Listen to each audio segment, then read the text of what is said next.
Well, y'all, the coronation came after the fourth inning, and it was a 5-inning victory lap in Omaha on Monday night at Charles Schwab Field. LSU beats Florida 18-4, nearly turning the exact same trick on the Gators one day after Florida pummeled LSU 24-4. It was 18 runs on 24 hits, and after that second inning, it was never really in doubt. When LSU had the lead, a full bullpen, and Florida was on the ropes, void of pitching options, and the Tigers just piled it on from there, and LSU is your national champion. You know, every single LSU baseball team has pressure. Every single LSU baseball team has expectations. That is unavoidable.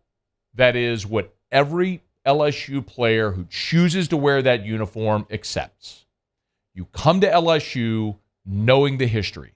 A program that won 5 titles in 10 years, a program whose trip to Omaha feels like a birthright every June, and when you fall short of that expectation, your season is a failure. You are lost. You are forgotten. I'm not saying that's right. I'm not saying it's fair. I'm not saying it's how it should be. It's just how it is. Every team has expectation. And the expectation is your season ends in June in Omaha with a dog pile. That is the expectation.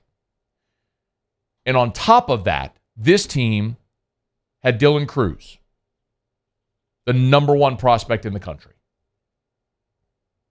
This team had the number one transfer class in the country. You bring in Tommy White, the National Freshman of the Year. You bring in Paul Skeens, who ends up being the National Pitcher of the Year, the Dick Hauser Award winner. You had the number one freshman class in the country, a handful of guys that throw 100. You were the consensus preseason number one. A season that bore out where you had the National Pitcher of the Year, the Golden Spikes Award winner, the Dick Hauser Award winner, guys that are going to go 1-2 in the draft depending on if Pittsburgh wants the center fielder or the freak show pitcher. Take your pick. You're not going to lose. You lose one weekend in May and people melt.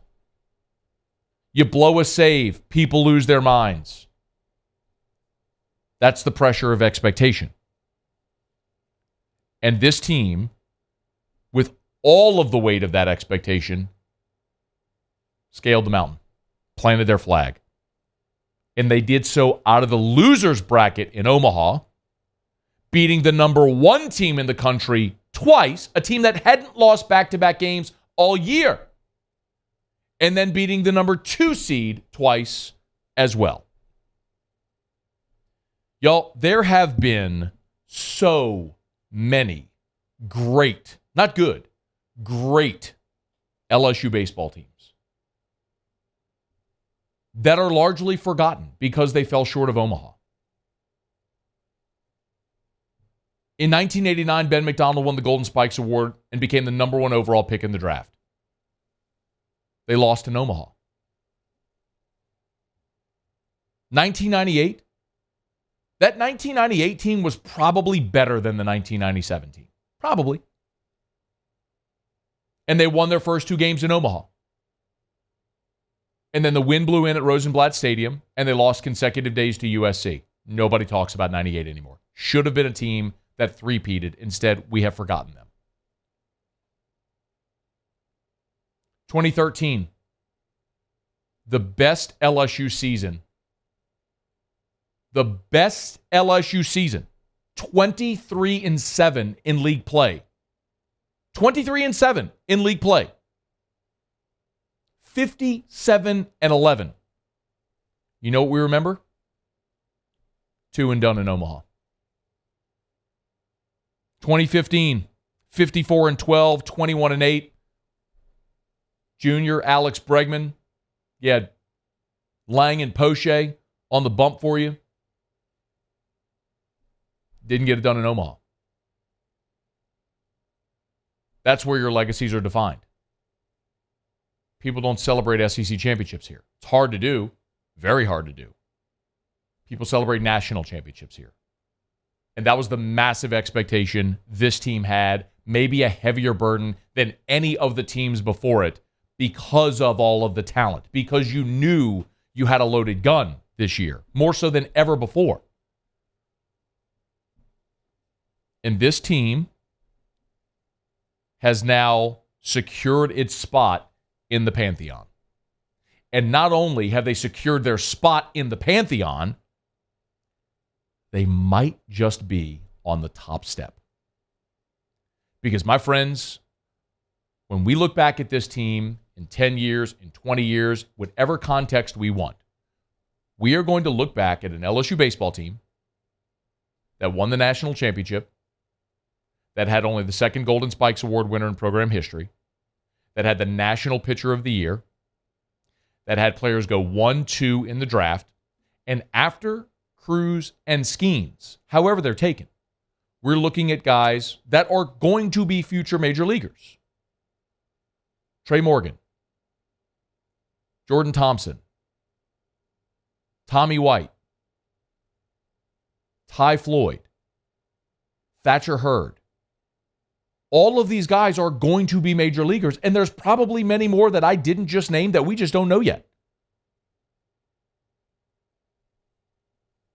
The most talented team, the most decorated team, and they checked the final box of winning the national championship. And what a way to do it.